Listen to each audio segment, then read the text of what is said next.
Hi everyone, I'm Paulette Morrissey from Tulip Square, and this week I'm going to show you something that we've had a few requests for, and that is how to simply quilt something that you've made and you aren't into free motion quilting and meandering or anything like that. You just want to know the best way to put your thing together and be done with it. So I'm going to show you one of the simplest methods we use, and it's just sewing along some of the seams. So we're going to just head over to the sewing machine and I'm going to show you how that's done. All right, we've had a number of people ask us how you quilt something if you don't know how to do free motion. How can they get started making something that's quilted without really knowing how to do free motion? And we like to show them that the easiest thing to do is what we do on most of our patterns, not because it's not free motion, but because we like the look of it. We like to take whatever it is the design of what you're sewing and follow some of the stitch lines and do your quilting that way. Like on this one, you could go up here and then down here and up here, and you could go on the first line of each one of these. You could just go across the triangle and go across the next triangle, whatever you want, but you follow whatever fabric cuts that you've made. So if you've got a walking foot, use a walking foot. That's what this is. And I like to find some line on the walking foot that I can follow consistently. Like on this one, I'm going to follow this little edge right here. I'm trying to show you what the heck edge. But I'm going to have this edge here line up with the edge of my seam. So I'm going to be sewing just a little bit, like 1/8 of an inch in from the seam. And I'll show you that. Get it right where I want it.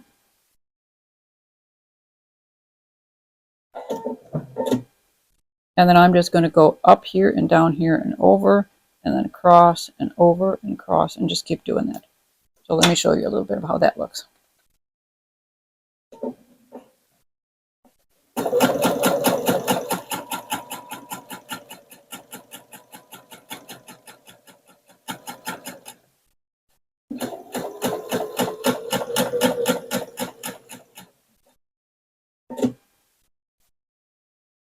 I'm just going to turn it, and I didn't go quite far enough, so I'm going to do one more stitch. Now, if you don't have a walking foot, you can obviously use another foot. I just happen to like it. Now, see how when I turn this edge, this little piece right there,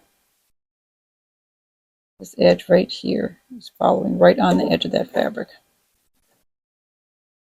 So my foot is here. It's going to be right there.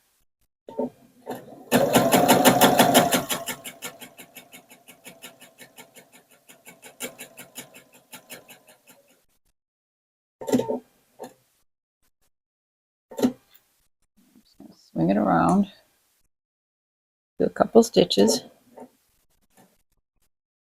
probably 3 is enough. Then I'm going to turn it.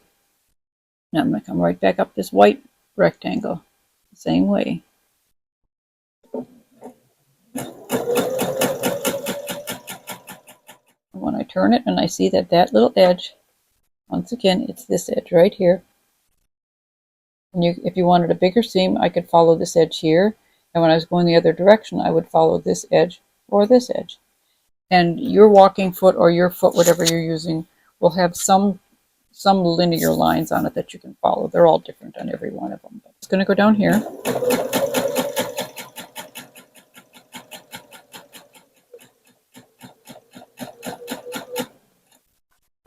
Spin it around.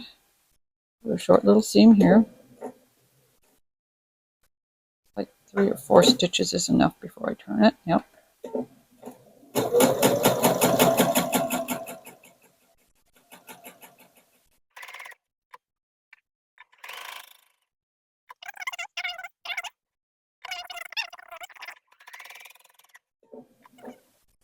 And always work from the center or the middle part of your pattern towards the outside, so then you can always smooth it out like this and you don't get a bunch of puckering. You don't want to start from the outside and work your way in, because if you've got any bunching fabric, it'll all end up in the middle and then you'll have some nasty little lumps in here you can't deal with.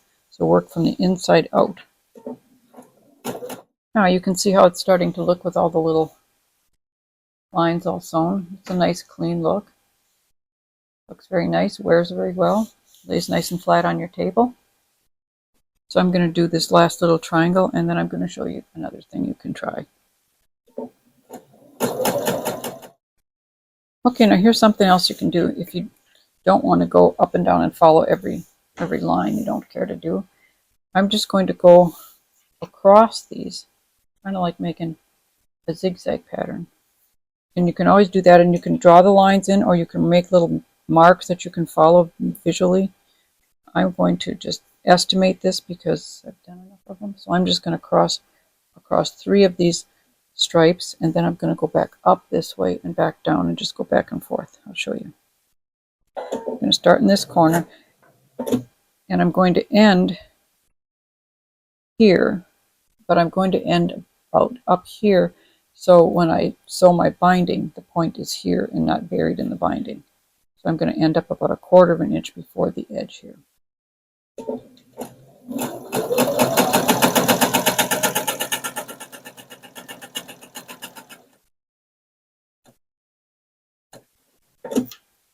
Turn it. I'm going to go over 3 and end up at this top point. And this one I do go all the way to the point because the edge is already sewn. Right to there.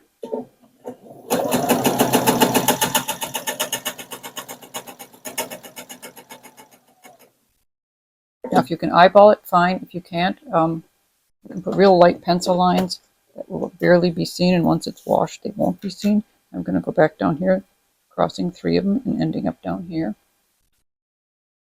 And I'm just peeking under here because I can see my guideline.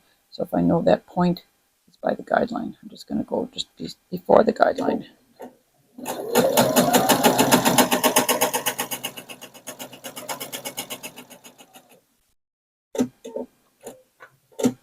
And then up to the corner.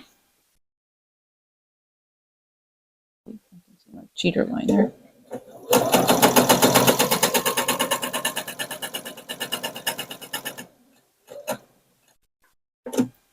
And I'm just going to swing around down to this corner.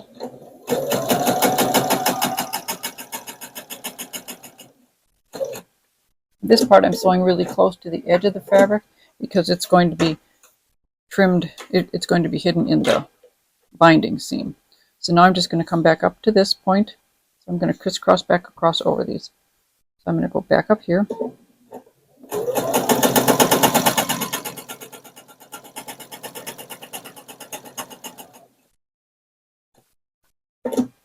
And then I'm going to swing back down over to this point. So I'm just going back and forth and making big X's on here, kind of. I'm going to go past through 3. So where this one is at the point at the top, there should be a point at the bottom.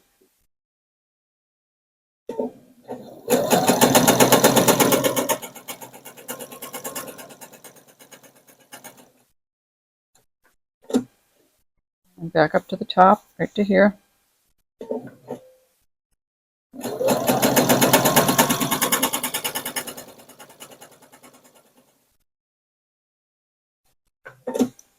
And down to the last point.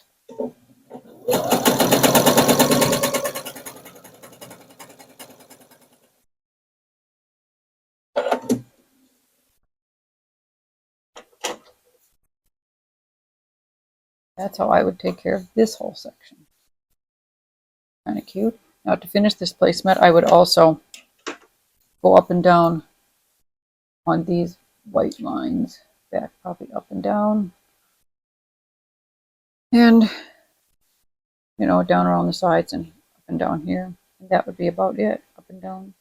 All the white edges is about all I'd need to do. And then once it's all done, it would look like this. It's all done in the middle. Stitching down here, down around here. We've got stitching up here, and up here. It's got the binding on it, of course. And I crisscross the little sides like so. There's also, you could just do a straight grid. You could just mark it off and do squares 2 inches across. This pattern wouldn't be perfect for that, but other ones would be, where you can just do a grid, go sew across a bunch of lines every 2 or 3 inches, and then go up and down every 2 or 3 inches. We'll see you again. Okay, so now you know how to do a really easy method of quilting your pieces. So you don't have to hesitate trying to make placemats or runners if you're new to quilting. You don't have to worry about learning a bunch of different methods of free motion or meandering or anything else. You don't have to send your stuff out to be quilted by somebody else. You can just do this simple method and you've got some really nice looking pieces. They always look nice on the back. I don't know if you can tell with all that plaid or anything, but I hope this video helped some of you get over the fear of quilting your pieces, okay?